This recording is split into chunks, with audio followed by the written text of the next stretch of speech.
Hello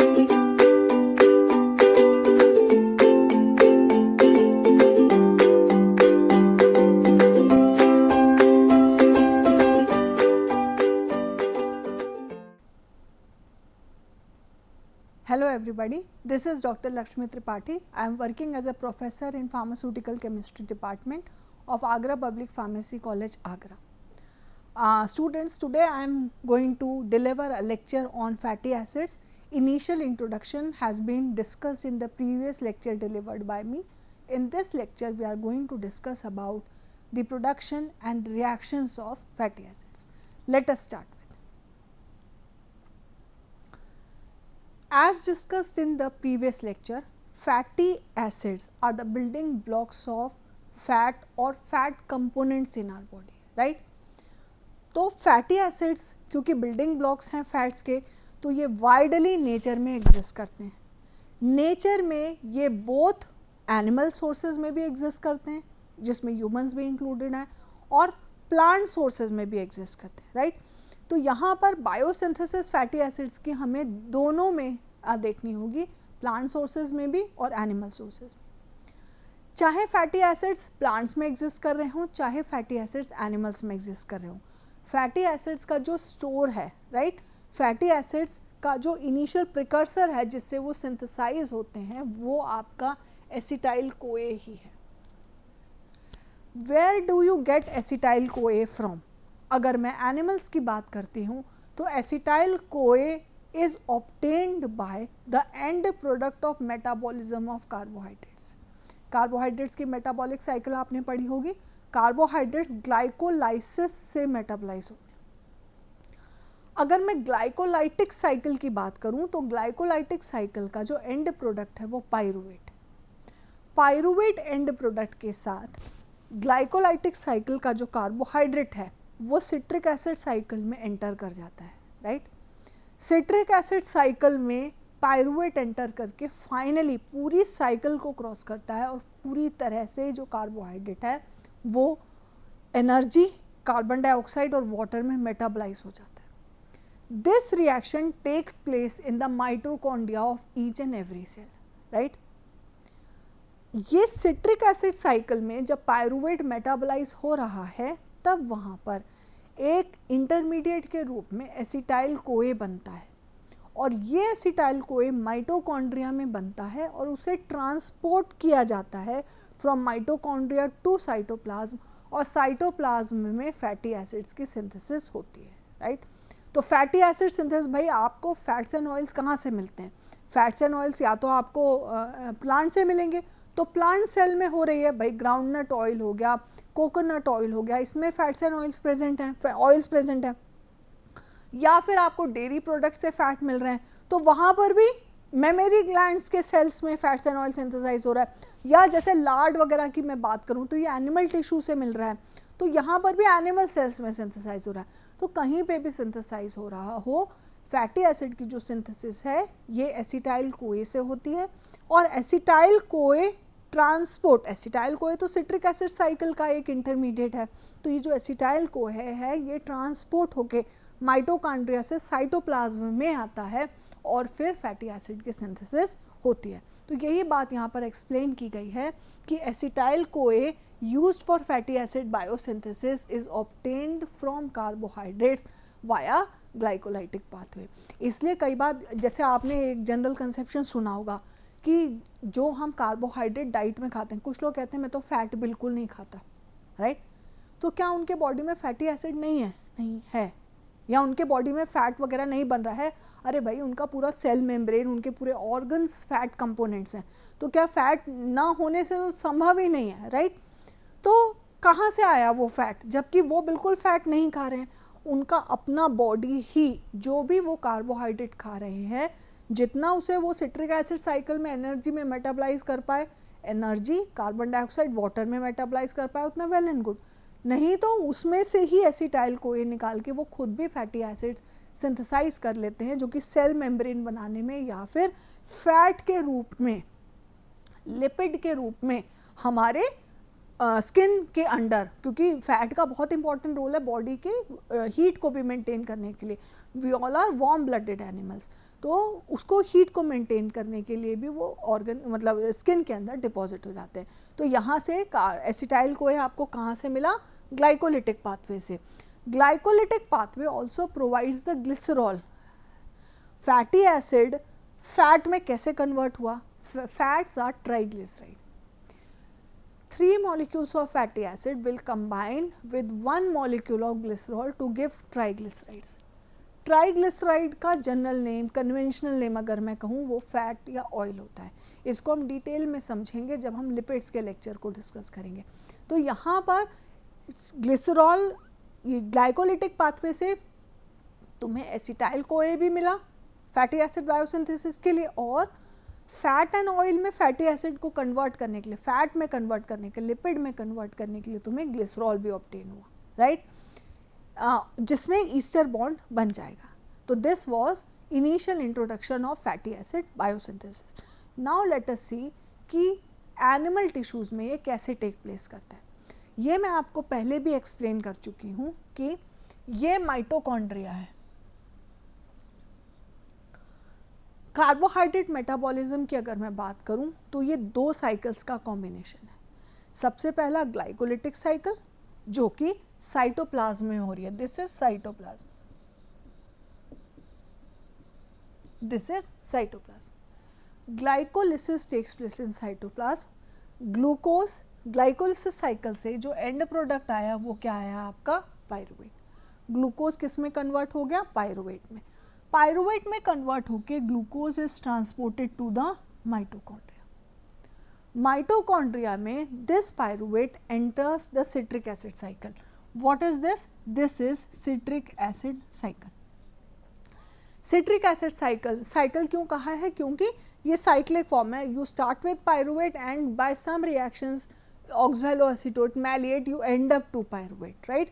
तो यहाँ पर pyruvate get metabolised to acetyl CoA, और फिर कई सारे और इंटरमीडिएट्स हैं, फिर मेजर इंटरमीडिएट आता है ऑक्सैलोएसीटेट, और जो कि फिर फाइनली पायरुवेट में कन्वर्ट हो जाता है। तो this is your citric acid cycle, this is what your citric acid cycle. What happens? Citric acid cycle में जब पायरुवेट एसिटाइल कोए में कन्वर्ट होता है तब acetyl CoA is required for fatty acid synthesis. But ये जो acetyl CoA का formation हो रहा है ये कहाँ हो रहा है? माइटोकॉन्ड्रिया के अंदर होना है।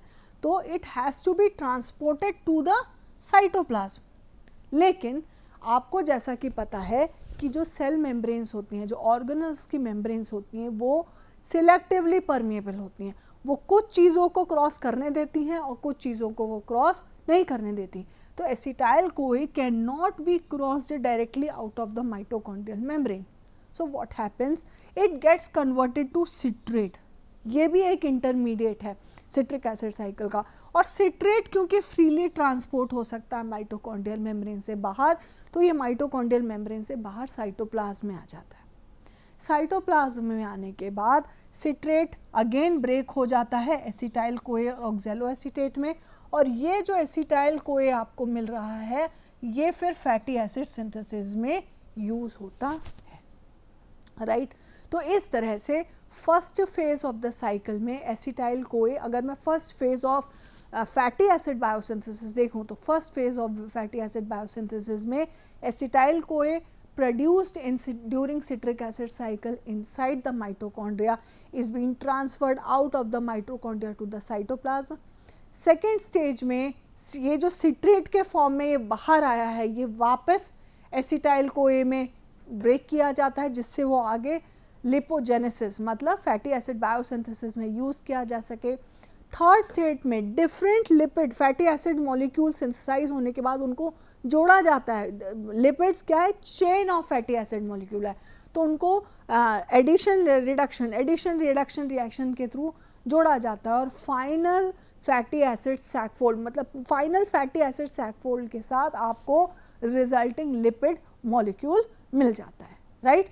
सो अगर मैं ह्यूमंस की बात करूं तो फैटी एसिड्स प्रीडोमिनेंटली कहाँ सिंथेसाइज होता है? लिवर में और एडिपोज टिश्यू में सिंथेसाइज होता है। एंड इवन जो मदर्स होती हैं उनके मेमरी ग्लैंड्स में ड्यूरिंग लैक्टेशन भी फैटी एसिड्स की सिंथेसिस होती है, जिससे जो चाइल्ड होता है उसे सफिशिएंट अमाउंट में लिपिड मदर्स मिल्क के थ्रू मिल सके। ये बात हम बहुत अच्छी तरह से पहले देख चुके हैं जब हमने फैटी एसिड्स का इंट्रोडक्शन देखा कि जो फैटी एसिड्स होते हैं वो इनसॉल्युबल इन वाटर है। उनमें long fatty acid aliphatic chain होने के कारण उनका non polar character polar character से ज़्यादा होता है। तब इस कारण से क्या है कि क्योंकि ट्रांसपोर्ट करने के लिए अब फैटी एसिड को मीडियम मिला है ब्लड, और ब्लड का जो बेस है वो एक्वस होने के कारण क्या हुआ यहाँ पर कि फैटी एसिड insoluble होते हैं, और in order to get transported from where they are biosynthesized to where they will be utilized, उनको प्लाज्मा एल्ब्यूमिन के साथ बॉन्ड्स बनाने पड़ते हैं, कॉम्प्लेक्स बनाने पड़ते हैं, तब जाके वो इसमें सॉल्युबल मतलब ब्लड में सॉल्युबल होकर एक जगह से दूसरी जगह ट्रांसपोर्ट हो पाते हैं। ठीक, उसके बाद इन्हें लिपोलाइसिस होती है। लिपोलाइसिस मतलब ये जो फैटी एसिड से लिपिड बन गया है उसकी लाइसिस होके लिपोलाइसिस होके फैटी एसिड्स को या तो एनर्जी में यूटिलाइज कर देना या फिर जो लिपोलाइसिस स्टोर्ड ट्राइग्लिसराइड्स की होगी, ट्रांसपोर्ट होके वो स्टोर हो गए। जब उनकी ज़रूरत पड़ेगी, कब ज़रूरत पड़ेगी, जब जो इन इमीडिएट कार्बोहाइड्रेट डाइट है उसकी डेफिशिएंसी है, तो जो स्टोर्ड ट्राइग्लिसराइड होते हैं उन्हें लिपोलाइसिस के थ्रू मेटाबलाइज कर दिया जाता है और वो ट्राइग्लिसराइड्स तोड़े फैटी एसिड्स में, और उन फैटी एसिड्स को मेटाबॉलिक फ्यूल की तरह बॉडी यूज़ करती है। राइट, तो ब्रेक डाउन होता है स्टोर्ड लिपिड्स का और फिर वो मेटाबलाइज होकर एनर्जी के रूप में यूज़ कर लिए जाते हैं। राइट, अब अगर मैं इसी बात को कंपेयर करूं प्लांट सेल में, ये तो जो डिस्कशन हुआ वो पूरा डिस्कशन था कि फैटी एसिड्स किस तरह से एनिमल टिश्यू में यूज़ होते हैं, एनिमल टिश्यू में बायोसिंथेसाइज होते हैं। अब हम देखते हैं यही बात प्लांट्स में। In plants plant synthesise long chain fatty acids by de novo synthesis. Right, de novo synthesis के थ्रू वो small precursors, here you can see carbon source photosynthates, जो स्टोर्ड कार्बोहाइड्रेट्स हैं उन्हें फोटोसिंथेटेज के मदद से वो स्मॉल प्रिकर्सर्स के थ्रू एसिटाइल कोए जनरेट करते हैं, और acetyl CoA D novo synthesis करके लॉन्ग फैटी एसिड सिंथेसाइज कर देती है, जो फिर फर्दर मॉडिफिकेशन रिएक्शंस, मान लीजिए long chain fatty acid saturated बन गई तो उसको अनसैचुरेशन इंट्रोड्यूस करने के लिए आपकी डीसैचुरेज एंजाइम बनेगी, तो अनसैचुरेटेड फैटी एसिड्स बन जाएंगे। इलोंगेज मतलब और very long chain fatty acids में जाना है तो इलोंगेज एंजाइम्स, और अदर मॉडिफाइंग अदर डेरिवेटिव्स बनाना है तो अदर मॉडिफाइंग एंजाइम्स लग के यहाँ पे सिंथेसाइज होती है। तो कहने का मतलब ये है कि चाहे फैटी एसिड की बायोसिंथेसिस प्लांट्स में हो रही हो, चाहे फैटी एसिड की बायोसिंथेसिस एनिमल्स में हो रही हो, होगी एसिटाइल कोए से ही। बस देखना ये है कि वहाँ एसिटाइल कोए प्रिकर्सर को प्रोक्योर कहाँ से किया गया है।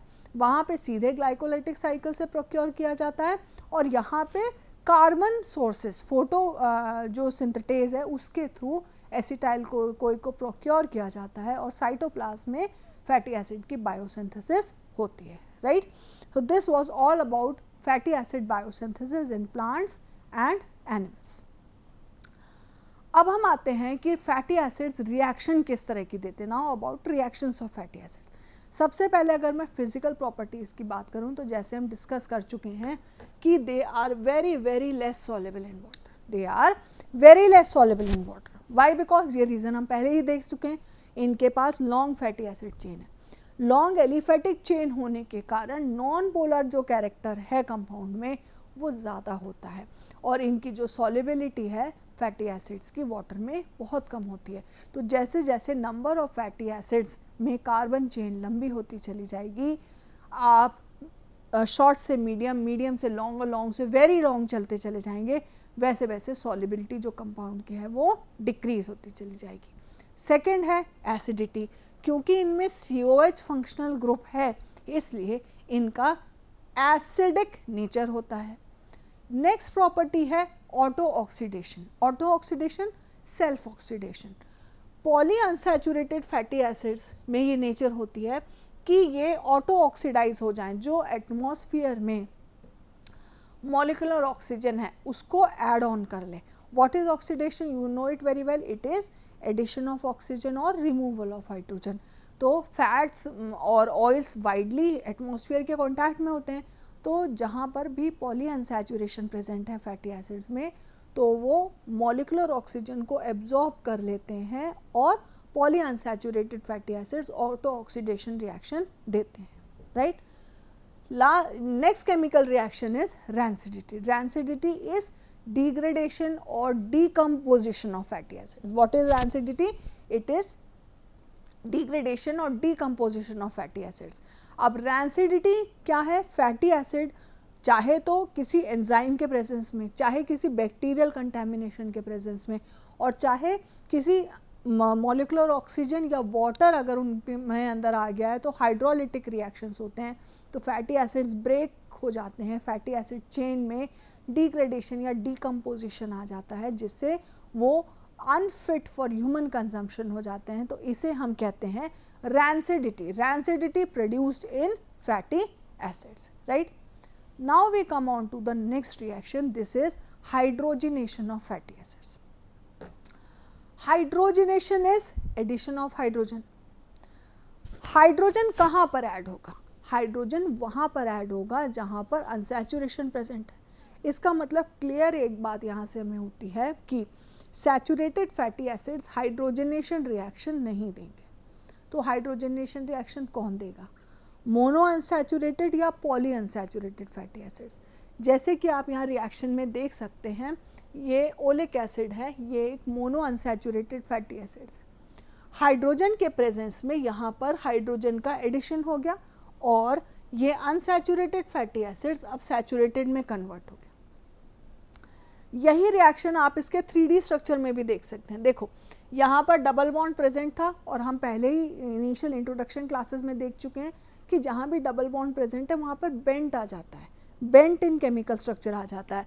तो ये डबल बॉन्ड जहाँ पर प्रेजेंट था वहाँ पर क्या आ गया? आपका बेंट आ गया स्ट्रक्चर में. तो जैसे ही आपने यहाँ पर हाइड्रोजन को ऐड किया, तो हाइड्रोजन ऐड होते ही ये जो बेंट था चेन का वो ऐसे लीनियर हो गया. तो यहाँ आपको सैचुरेटेड जो फैटी एसिड मिलता है वो लीनियर हो जाता है, राइट. तो hydrogenation reaction is a reaction of unsaturated fatty acids, जिसमें अनसैचुरेटेड फैटी एसिड्स में हाइड्रोजन को ऐड किया जाता है और अनसैचुरेटेड फैटी एसिड से आप you obtain saturated fatty acids, right. अब अगर मैं देखूं तो जब हम अनसैचुरेशन करते हैं तो दो बातें हो सकती हैं, राइट. पहली बात क्या है कि जो हाइड्रोजन जुड़े क्या है, ये डबल बॉन्ड्स हैं, ये अनसैचुरेटेड फैटी एसिड्स हैं. आप इनमें जब हाइड्रोजन ऐड करोगे तो हाइड्रोजन डबल बॉन्ड पे ऐड होगा ना, तो दो बातें हो सकती हैं. या तो हाइड्रोजन सेम साइड पे ऐड हो जाए, ये देखिए हाइड्रोजन आपका सेम साइड पे ऐड हुआ. या दूसरी पॉसिबिलिटी क्या है, मैं दूसरे डबल बॉन्ड पे बता देती हूँ, हाइड्रोजन जो आपका है वो डिफरेंट साइड पे ऐड हो. यही दो पॉसिबिलिटी हो सकती हैं. अब भाई डबल बॉन्ड पे हाइड्रोजन को ऐड किया जा रहा है, तो हाइड्रोजन या तो सेम साइड पे ऐड हो सकता है या फिर hydrogen different side of the chain पे भी ऐड हो सकता है.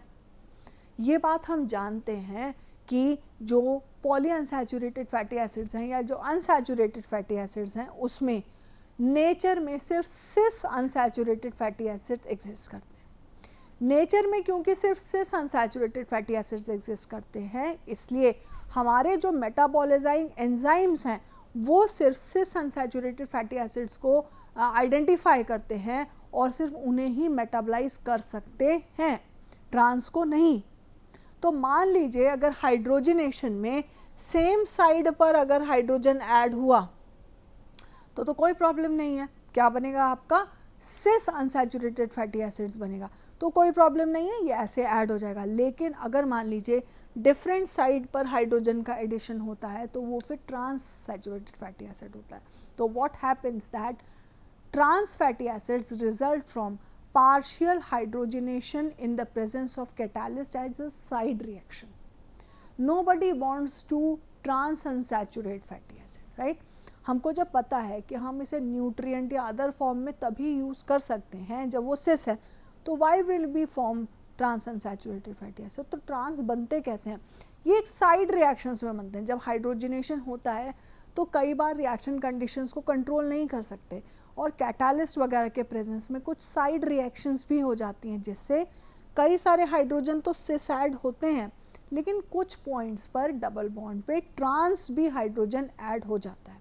अब क्योंकि human body does not recognize these type of fats and fatty acids, ये मेटाबलाइज नहीं हो पाते, ये बॉडी में डिपॉजिट हो जाते हैं और ये मेजर हेल्थ कंसर्न्स हैं।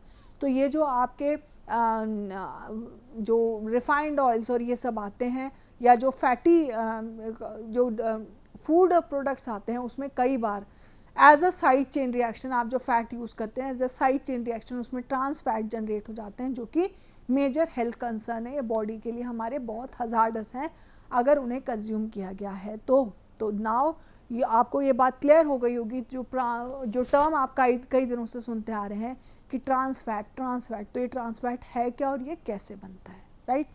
तो फिर आगे चलते हैं। अब दिस वॉज रिएक्शंस। अब अगर मैं बायोसिंथेसिस को समराइज करूं तो हमने देखा कि बायोसिंथेसिस प्लांट्स में भी हुई, एनिमल्स में भी हुई। बायोसिंथेसिस में प्रिकर्सर आपका क्या उन्होंने यूज़ किया? Acetyl co. अब मैंने अगर रिएक्शंस को देखा तो रिएक्शंस में हम क्या देख रहे हैं?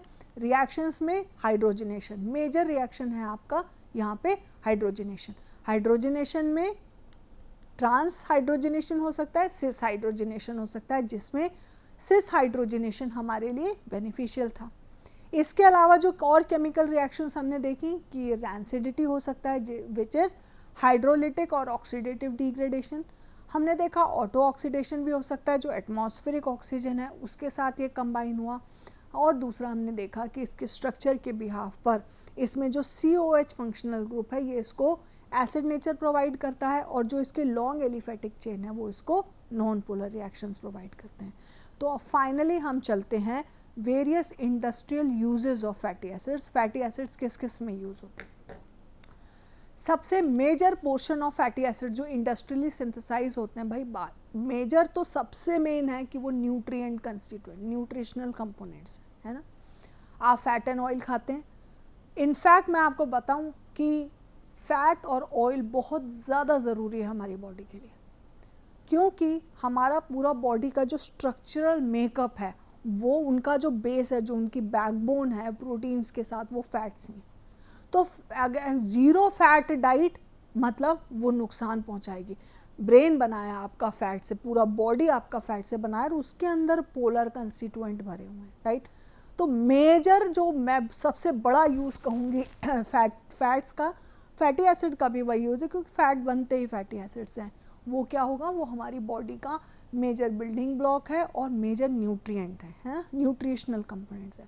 लेकिन इसके अलावा फैटी एसिड्स जो इंडस्ट्रियली प्रोड्यूस किए जाते हैं वो कहाँ कहाँ यूज़ होंगे? सबसे मेजर यूज़ आता है इनका सोप, सर्फेक्टेंट, डिटर्जेंट और लुब्रिकेंट को प्रोड्यूस करने के लिए। सोप्स क्या हैं? सोप्स फैटी एसिड्स के बेसिक सॉल्ट्स हैं। NaOH या KOH के साथ जो सॉल्ट बनते हैं फैटी एसिड के, वो सोप होते हैं, ठीक। सोप का अगर आप स्ट्रक्चर देखेंगे तो सोप में एक पोलर हेड होता है, एक नॉन पोलर चेन होती है। इसीलिए तो सोप या डिटर्जेंट या सर्फ वगैरह जिसे आप घर में कहते हैं, ये जब हम पानी में घोलते हैं और उसमें गंदे कपड़े डालते हैं, तो जो ऑयल वाला पोर्शन होता है गंदगी का, वो इस एलिफेटिक चेन से कंबाइन हो जाता है, और जो पोलर पोर्शन होता है गंदगी का, डर्ट का, वो किससे कंबाइन हो जाता है? आके अटैच हो जाता है किससे? इस पोलर हेड से। तो रिजल्टिंग क्या हुआ? रिजल्टेंट ये हुआ कि ऑयल और dirt, polar and non polar, दोनों तरह की गंदगी डिटर्जेंट या सोप में अटैच हो जाती है, और जब इसे वाटर से आप वॉश करते हैं तो निकल जाती है। This is the basic principle of soaps, detergents, surfactants etcetera. तो ऐसा क्यों पॉसिबल हो पाया? क्योंकि ये फैटी एसिड्स से बनते हैं, राइट। और फैटी एसिड्स में एक पोलर हेड होता है और एक नीचे नॉन पोलर चेन होती है। सेकेंड यूज़ है इसका कि ये emulsifiers, wetting agents, anti foam and stabilizing agents के साथ यूज होता है। What is emulsion? Emulsion is a mixture of oil and water emulsion क्या है? Mixture of oil and water. भाई ऑयल है और ये आपका वाटर है। ऑयल और वाटर कब एक साथ मिक्स हो सकते हैं? जब आपके पास कोई ऐसा कंपोनेंट हो जो एक तरफ से तो ऑयल में सॉल्युबल हो जाए, एक तरफ से तो ऑयल में सॉल्युबल हो जाए और दूसरा हेड उसका वाटर में सॉल्युबल हो जाए। यही तुम्हारा फैटी एसिड का नेचर है। क्या है फैटी एसिड का नेचर? कि जो लॉन्ग एलिफेटिक चेन होती है वो तो आपके ऑयल वाले पोर्शन में सॉल्युबल होती है और जो पोलर हेड है आपका वो वाटर पोर्शन में सॉल्युबल होता है। तो क्योंकि फैटी एसिड इस तरह से ऑयल और वाटर दोनों में सॉल्युबलाइज हो पाते हैं, इसलिए ये ऑयल और वाटर लेयर्स को आपस में सॉल्युबलाइज कर लेते हैं और एज इमल्सिफायर्स और वेटिंग एजेंट्स यूज होते हैं, राइट। अब मैं एंटी फोमिंग एजेंट समझूं कि भाई एंटी फोमिंग एजेंट्स ये कैसे यूज़ होते हैं। तो एंटी फोमिंग एजेंट्स जो हैं इनका यूज़ बेसिकली ये है, फोम क्या है? जब दो लेयर के बीच में सरफेस टेंशन प्रोड्यूस होता है। सरफेस टेंशन क्यों प्रोड्यूस होता है? क्योंकि वो दो लेयर्स एक दूसरे में सॉल्युबलाइज नहीं हो रही हैं, तभी तो उनके सरफेसेस के बीच में टेंशन प्रोड्यूस हो रहा है। तो क्योंकि ये दो लेयर्स में सॉल्युबलाइज हो पाते हैं, इसलिए ये दो लेयर्स के बीच का सरफेस टेंशन कम कर देते हैं और एज एंटी फोमिंग एजेंट और स्टेबलाइजिंग एजेंट यूज होते हैं, राइट। फैटी एसिड्स जो सिंपल अल्कोहल्स के साथ इनके ईस्टर्स बनते हैं, मतलब वो फैट्स जो फैटी एसिड्स और सिंपल अल्कोहल के कॉम्प्लेक्स होते हैं वो जनरली इमोलिएंट की तरह यूज होते हैं इन कॉस्मेटिक्स वगैरह। What do you understand by emollient? Emollients are constituent which are use for softening of skin, right. तो क्रीम लोशंस आप ये लगाते हैं जिससे स्किन सॉफ्ट रहे, उस सॉफ्टनेस को प्रमोट करने के लिए जो कंपोनेंट्स यूज होते हैं वो इमोलिएंट हैं। तो वो ईस्टर्स फैटी एसिड्स के जो सिंपल अल्कोहल के साथ बनते हैं, for example simple alcohol like methyl alcohol, ethyl alcohol, propyl alcohol etcetera, वो इमोलिएंट्स या लुब्रिकेंट्स की तरह यूज होते हैं। लेकिन वो ईस्टर्स फैटी एसिड्स के जो कॉम्प्लेक्स अल्कोहल्स के साथ बनते हैं जैसे sorbitol, ethylene glycol, propylene glycol, ये सब जो हैं वो personal care products, synthetic lubricants and for metal working, ये जैसे मशीन्स वगैरह बनते हैं तो उनके पार्ट्स के बीच में लुब्रिकेंट्स चलते हैं, उन सब के लिए यूज़ होता है, ठीक है। तो सिंपल अल्कोहल के साथ ह्यूमन कंजम्पशन के लिए यूज़ होता है जैसे इमोलिएंट्स वगैरह हो गए, और कॉम्प्लेक्स अल्कोहल जैसे sorbitol, ethylene glycol, polyethylene glycols के लिए आप वाटर ट्रीटमेंट में यूज़ कर सकते हैं। सिंथेटिक लुब्रिकेंट्स इन मेटल वर्क्स, मशीनरीज वगैरह इसमें यूज़ कर सकते हैं, राइट। तो इंडस्ट्रियल यूजेस में हमने क्या समराइज़ किया कि apart from the biological use of fatty acids, जिसमें कि हमने देखा है कि ये मेजर पोर्शन है किसका का न्यूट्रिएंट्स का, ये मेजर पोर्शन है किसका हमारी बॉडी का। There are many industrial uses also, like for example आप सोप ले लिया, आपने सर्फेक्टेंट ले लिया, डिटर्जेंट्स ले लिया, यहाँ पर उनका जो पोलर और नॉन पोलर पोर्शन है उसके थ्रू आप both polar and non polar dirt को निकाल सकते हैं। Emulsifiers, wetting agents, anti foaming agents, ये इसका यूज़ भी प्रिंसिपली इनकी पोलर नॉन पोलर कैरेक्टरिस्टिक्स के कारण आता है। इमल्शंस में ये ऑयल और वाटर को मिसिबल कर पाते हैं क्योंकि इनके पास एक पोलर हेड है जो वाटर में सॉल्युबलाइज होगा और एक नॉन पोलर चेन है जो तुम्हारी ऑयल में सॉल्युबलाइज होगी। इस सिमिलर प्रिंसिपल आपका अप्लाई होगा जब आप वेटिंग एजेंट या एंटी फोमिंग एजेंट्स की बात करें। सिमिलरली इमोलिएंट्स वगैरह जो स्किन को सॉफ्ट करेंगे, राइट, उसके लिए अगर आप ईस्टर्स बनाएंगे फैटी एसिड्स के तो आप सिंपल अल्कोहल्स के साथ बना सकते हैं जैसे ethyl alcohol, methyl alcohol and propyl alcohol. और वहीं पर अगर आप कॉम्प्लेक्स अल्कोहल के साथ इनके ईस्टर्स बनाते हैं तो वो ईस्टर्स आपको मेटल वर्क्स में लुब्रिकेंट की तरह यूज़ होते हैं, आपके अदर सिंथेटिक लुब्रिकेंट्स की तरह यूज़ होते हैं, पर्सनल केयर प्रोडक्ट्स में यूज़ होते हैं, फूड वगैरह में भी कंज्यूम होते हैं। तो this was all about fatty acid biosynthesis, the various reactions of fatty acids and their industrial applications and uses।